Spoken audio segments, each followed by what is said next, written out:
और काराकाट की अगर बात की जाए तो काराकाट में उपेंद्र कुशवाहा जो हैं वो पीछे हो रहे हैं। अन्य का खाता खुला है, पवन सिंह काराकाट से आगे चल रहे हैं। आपको बता दें काराकाट से पवन सिंह भर भर के आशीर्वाद हमके मिल रहल बा। माई हमार मंदिर में बैठ के पूजा करत अड़ी जा कि बेटा हमार विजय हो।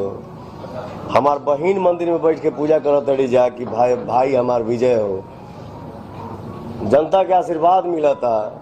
काराकाट की जनता ने अपने वोट से पवन भैया को जो प्यार दिखाया है वो ईवीएम से बाहर आना शुरू हो चुका है। जी हाँ दोस्तों, बीच में हमारे पवन भैया एक बार पीछे हो गए थे, लेकिन अचानक से पवन भैया आगे हो चुके हैं। जब तक मैं ये वीडियो रिकॉर्ड कर रहा हूं तब तक पवन भैया बहुत ही अच्छी खासी बढ़त बना चुके हैं। तो दोस्तों ऐसा लग रहा है कि हमारे पवन भैया बहुत ही आगे निकल जाएंगे। वैसे बात का पता नहीं, लेकिन अब तक जब तक मैं वीडियो बना रहा हूं अभी तक तो पवन भैया बहुत ही अच्छी तरीके से लीड बना चुके हैं, बहुत ही अच्छी तरीके से आगे निकल रहे हैं। अगर काराकाट की जनता ने बस इसी तरह से थोड़ी देर और प्यार दिखा दिया होगा तो उसके बाद हमारा काम हो जाएगा, हमारे पवन भैया बन जाएंगे।